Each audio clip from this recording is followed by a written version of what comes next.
Jay, welcome back to the show, man. This time a little bit different, but you're here. Thanks for taking the time. Man, we in the building, man. I'm happy to talk. I'm happy to be back. For the people who follow you, who they love, some may love me, some may hate me. I would say that. But regardless, I'm back, and there's nothing they could do about it. That's a fact. That's a fact. If they love Drake, if they love Steph Curry, they love Jay. That's for sure. But, we're going to get to some Drake. But real quick, Knicks, who's the better matchup for the New York Knicks, the Spurs or the Thunder? Let me say this. I think either matchup, favors – I think the Knicks are good in either one, right? I think they beat the Spurs in the play-in tournament, right? For the cup, not the play-in tournament, pardon me. The in-season tournament for the cup, right? And I do think the Knicks have the ability to make things difficult on SGA. So it's really going to come down to who can contain the other team's best player better. So if it's SGA, the Knicks have a plethora of wings that they could throw at him to make it difficult. When you talk about size, speed, and strength, the Knicks are able to do that. Then if you go to Wemby, how do you bother Wemby? It's not going to be with the cat. It's going to be with OG. Can you put a guy who can be physical at the point of attack? He can push him off his spot. He can make it difficult to get to the basket. You're not going to stop him, but you want to agitate him. And that's something that the Minnesota Timberwolves were able to do. They got him ejected. They got him frustrated, and it really took them off their game. And I think the Timberwolves would have actually beat, the Spurs if they were fully healthy. And if the Knicks are healthy going into the series against the Spurs, I like the chances. The same thing with the Thunder. So I think either way, I think they're set. If it's a team I would rather play, I think you'd rather play the Thunder because I think, they don't have that one anomaly of a guy. But I think either way. I'm with you also. Yeah, I'm with you also, I think, because Jalen Williams is, who knows how much he's going to play from here on out, and that's their second best guy. Obviously Mikel's been great, and Cat's been good, and Shamet has been really good, and Josh Hart had a crazy game. But is there a world that we could say Jalen Brunson is the best player in the world? Today? Yeah. So when people ask that question, like who's playing the best basketball today, it's down to the 4 teams that are remaining. I think the answer is yes. No, is there would it be fair to say that Jalen Brunson has a case to be the best player in the world? No, I would say no. But is he the best playing basketball right now, today, as of 11 p.m.? Yes. And I have been critical of Jalen Brunson. My point of critique is, can you win a championship with a small point guard being the best player? And I've said it's been Stephen Curry and it's been Isaiah Thomas. We got Chauncey Billups for a series. But in the history of the NBA, the answer has been pretty much no. But Jalen Brunson has something to say, and I think he's out to prove people wrong. And is he playing the best basketball in the league right now? I would say so. We haven't seen the best version of SGA in the playoffs consistently. We have not. Wemby is finding his footing. He's learning to be the offensive and defensive dominant force, but he's still getting there. But what I've seen out of Jalen Brunson in this series is incredible shot making. Teams are doubling. He's still finishing. And this has been his series. You saw last series was more dominated by Cat, which I love because I think Cat needs to be the guy the Knicks play through. But I've had to shut my mouth for the past week. I was with a bunch of Knicks fans today, and I had to go over there, humbly with my head down and say, I see what the team is doing. So, listen, man, it's a great time to be a New Yorker. Everybody knows who my favorite player is. But when it comes down to where I'm from, it's New York City. So I'm always going to represent. I would never go against the city. We know where you're from. We know who your favorite player is. But in the year of 2026, who's better at basketball, Jalen Brunson or Steph Curry? Don't ask me silly questions because you know the answer. Jalen Brunson's playing basketball right now, so it's Brunson. But when we get back to game 1 of the 2026-2027 season, you know what the answer is. It's 30. Steph Curry. Okay, so you would, if you were a decision maker, if you were a general manager, you would start your team next year with Steph Curry over Jalen Brunson. To play one season? Yes. And he could play on the Knicks. I'm picking Steph Curry. There's no question. If Steph had a competent roster, this wouldn't even be a conversation. Last year, if he doesn't get hurt, they beat the Timberwolves and then they go on to play the Thunder in the Western Conference Finals. So it's clearly it's clearly Steph Curry over Jalen Brunson. For me, absolutely. Yeah. Absolutely. I think if you swap them out, that's the Knicks are favored to win a championship. That's always my thing with Cade Cunningham and Jalen Brunson, but Knicks fans don't want to hear me talk about that, man. They don't want to. But you know what? They can talk their talk right now. They can talk their talk, But the thing with Cade, I don't think Cade has a shot making ability of a Jalen Brunson. Right, And but that's the difference. the biggest, it would be a different team, but I believe obviously they would be so much better defensively, and I think Cat would be even better with Cade, even though Cat has been great in the playoffs. Like I think he would maximize Cat. I think it's an interesting point. It's an interesting point. But right now, Brunson I got to be quiet. That's it. Nah, we do for sure. All right, I wanted to shift to music. I know we didn't talk too much basketball, but I really enjoy talking music with you. I've been tapped into the YouTube channel. You got to plug that right now for us. Where can we find your YouTube videos? Yeah, YouTube. The name is Jay Roebuck. I'm on there. I'm covering all hip hop, but it's Iceman season right now. It is Iceman season. So publicly, you gave Iceman a 9 out of 10. Publicly, I said 4.5 mics, which is interestingly the same exact thing. So, you look back at Reasonable Doubt. When Reasonable Doubt dropped, we didn't even know if it was a classic or not, right? Nobody thought it was a classic. Is there a world that Iceman could actually be a classic?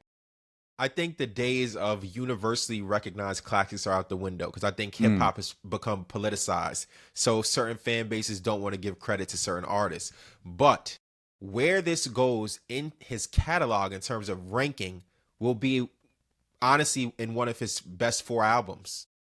Just because when you think about what was at stake, right? Everyone is waiting for him to fail, and he didn't fail. He exceeded expectations.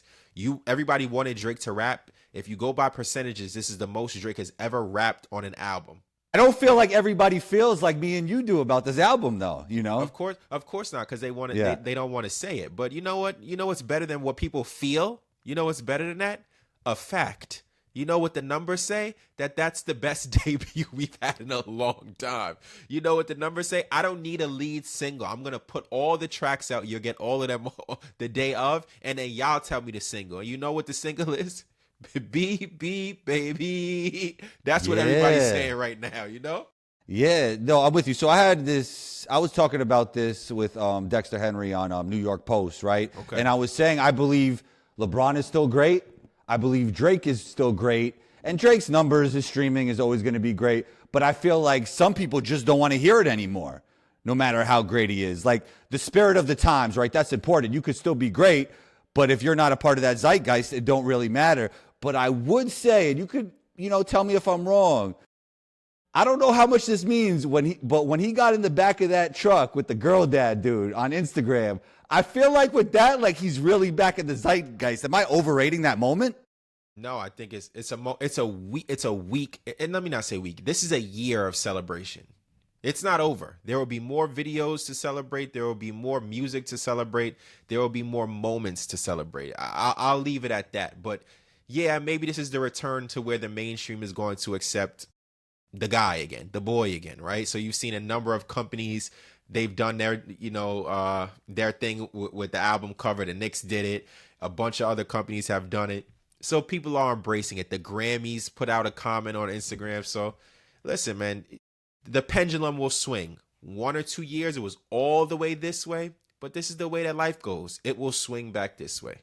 Yeah, best Kendrick diss on the album. I got in trouble for the one that I really think it is, but I'll go with this one. He says, this is on the outro, the last track where he says, if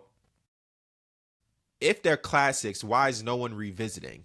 And that's why I'm still boss of the business. He said it in a better way than that. I don't want to say it in his cadence, but he's basically saying people say I don't have classics, yet I have 10 albums charting on Billboard at the same time. But if this guy has classics, why is no one revisiting the work? How is it a classic body of work? Now, do I agree 100% with what he's saying? No. But does it sound good? Yes. Yeah, so here's the thing. Like, I always feel like Jay-Z had actual better bodies of work, but maybe to your point, albums mattered more back then.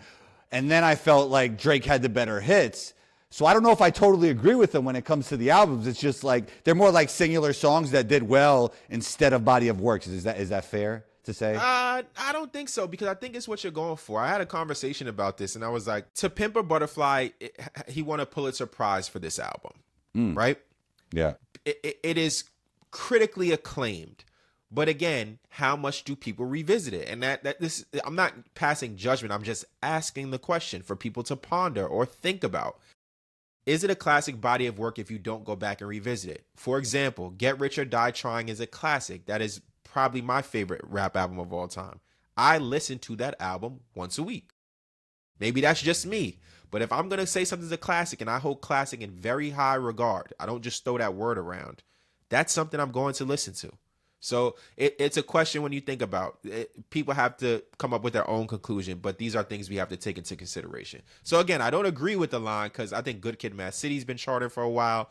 So I think Kendrick definitely has a classic or two. Damn could be a classic, but you know that Drake got to pop it, and that's how he's choosing to pop it. I got 10 of those things charting right now. My work is classic and timeless.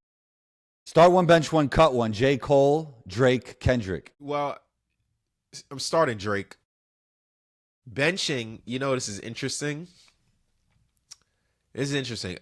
J. Cole went to St. John's with me. He's a couple years older.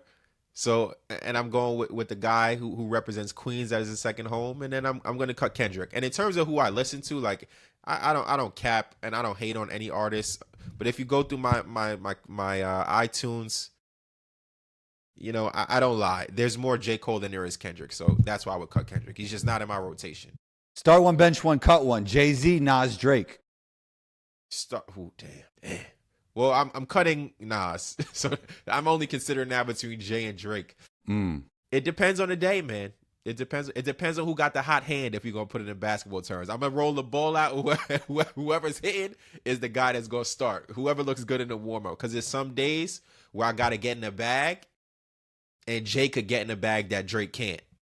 It depends on what kind of mood I'm in. But there's some days where Drake could get in the bag that Jay can't at all. Where I just want to hear rhythm, and I just want to hear sonically, I want to hear what Drake has to offer. But when I want to hear about New York, and I want to hear about the streets, and I want to hear about certain influences, I got to go with Jay. So you're starting Jay?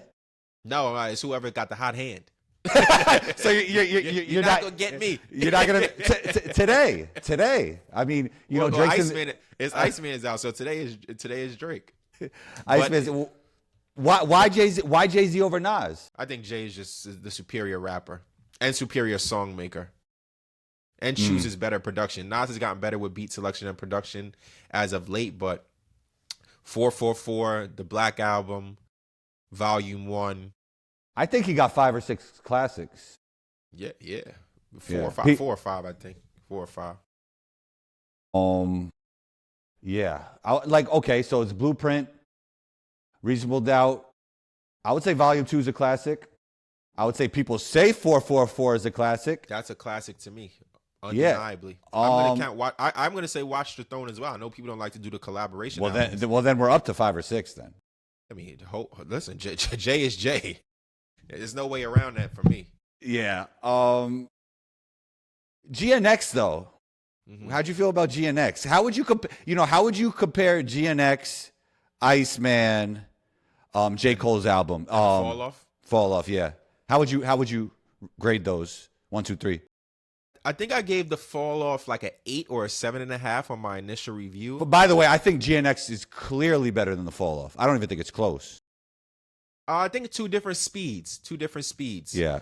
I'm looking at GNX and what I have saved here. Whacked Out Murals, I think, is really strong on the intro. TV Off, I liked a lot. Peekaboo, I love. Reincarnation, I go back to a lot. Yeah, that's cool too. Yeah. So there's some joints on here. There's some I would also pass on. It's a lot shorter. The Fall Off is a double disc. But yeah, maybe I think Iceman is the best. I think maybe GNX might have the edge over the Fall Off just because it was like more succinct. You just gave me 12 songs. But the Fall Off is great too. They're all great albums. Some just greater than others. Who do you think is the rapper under 30 that could become a J. Cole, Kendrick, or Drake? I think the days of those three are over. I know people probably think I have something negative to say about one of the big three. I don't. They're phenomenal. Being able to be this great late is phenomenal. This is Stephen Curry, Kevin Durant, LeBron James territory where players were never good this long. Rappers have never been as relevant and as good as these guys have been.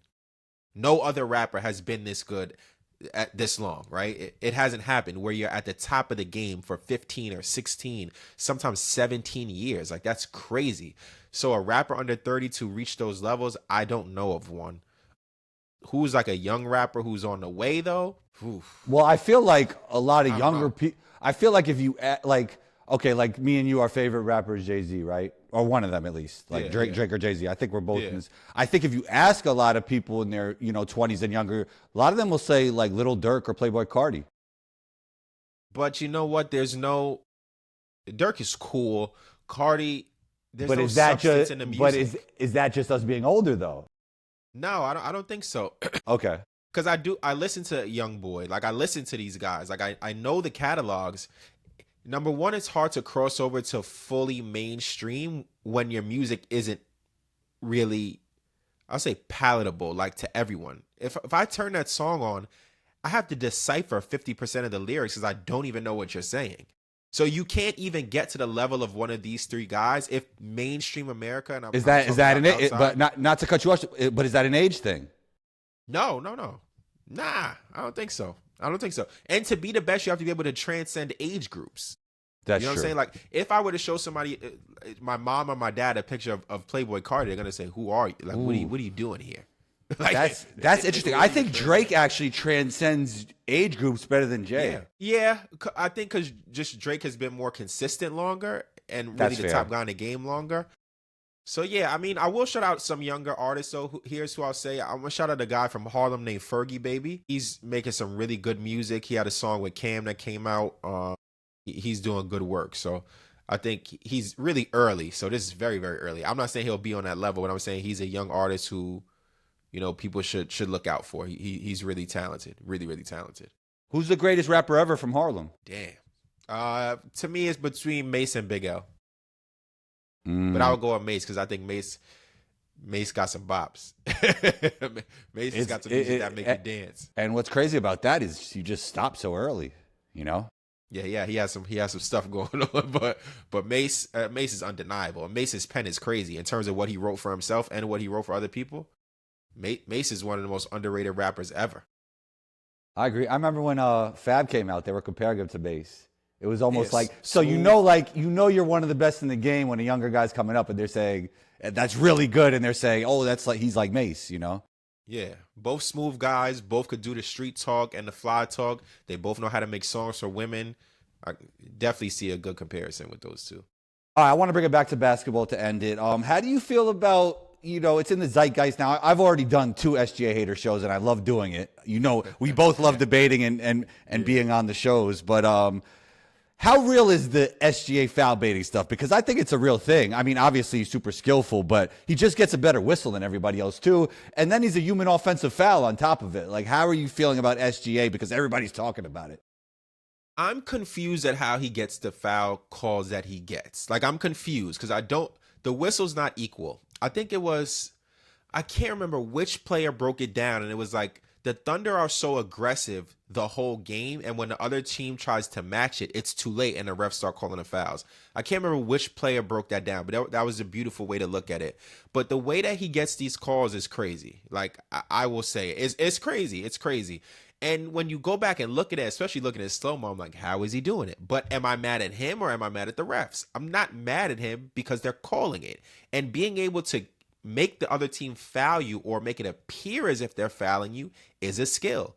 If everybody could do it, they would do it. But he has the uncanny ability to draw the foul. Whether it's through body contact, whether it's through balance, he's able to get so low to the ground and be Yeah. able to move his body at such angles where it makes it very difficult to guard. Again, people said this about James Harden for years, but Harden being able to get that hand right here and go into the shooting motion is a skill. So I'm not mad at them. I'm mad at the refs. I do feel like the difference between him and Harden is like he'll be wide open, catch and shoot, and he'll do like the leg thing. Like he'll just fall for no reason. It's Yeah. like, Listen, at times it gets a little ridiculous. But again, when he's mastered that skill, he's going to push it to the max. And until yeah, someone is able to listen, if you remember like 2017 Harden, people were guarding him like this. Like they were guarding him 100%. with no hands. They were guarding him from a side angle. It got very strange there. But the refs eventually course corrected and found a way to referee it better, which I believe they're going to have to do with this also. Who has the best chance before we get out of here to win a championship? KD, LeBron, or Steph? For one more in their career, I don't think it's Kevin Durant. LeBron plays for the Los Angeles Lakers, which is a franchise you can never count out. Like, you can't ever say the Lakers won't be competitive because they will always get a star. LeBron is also playing with the best co-star. Steph co-star is Jimmy Butler, who's 30-something years old, coming off a catastrophic injury. KD has Şengün and a Thompson twin. Right. Not going to cut it. So I would say right now it's LeBron. Hopefully the Warriors, they have the 11th pick. They have some money they can spend. If you don't get Steph a star where Steph doesn't have to be the best player, my answer is going to be LeBron. Yep, I agree. Jay, thanks for taking the time. Where can we find you? All your videos. I've been tuned in. So let everybody know. All socials, man. Jay Roebuck. You'll see me talking hoops. You'll see me talking music. I don't know. I talk about whatever comes to mind. So right. If you like a good laugh, if you like some good analysis, if you like some good debating and hot takes, you'll find a lot of that. All socials, Jay Roebuck. Keep up the great work and talk soon. Hang on for me 1 second so this could upload, but appreciate you, bro. Yes, sir. No doubt.